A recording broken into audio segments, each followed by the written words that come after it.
আজি যাবলৈ ওলাইছোঁ মই তিতাবৰলৈ বুলি আৰু একদম পুৰা বেয়া হালত হৈ আছে দেই আৰু গেট ৰেডি উইথ মি এটাকে বনাওঁ বুলি ভাবিলোঁ আৰু এফালে ধুনীয়াকৈ বলক তেনেহ'লে যাওঁ দৌৰি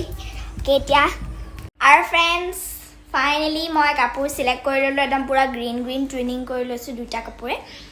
আৰু এতিয়া দুইটা কাপোৰ পিন্ধি আপোনালোক আহিছোঁ একদম 2 মিনিট ৰখগে ফাইনেলি গাইজ মই ৰেডি হৈ গ'লোঁ এফালে ধুনীয়াকৈ ফ্ৰেণ্ডছ যেতিয়া আমি তিতাবৰলৈ আহোঁ তেতিয়া মানে একদম ৰেইল গেট পৰেই আৰু দেখিছেনে এয়া একদম পুৰা ৰৈ আছোঁ আমাৰ মা এফালে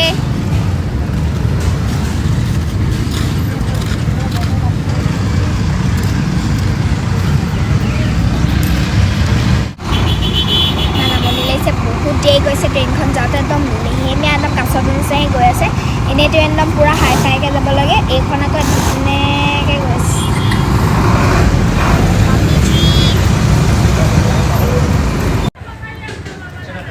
মোক লাগিছিলে বাটাৰ লগা এনেকুৱা ফ্লেভাৰ এটা আছিলে মোক দিলে চকলেট মই লাষ্টতহে কৈছোঁগৈ ভালেই বাৰু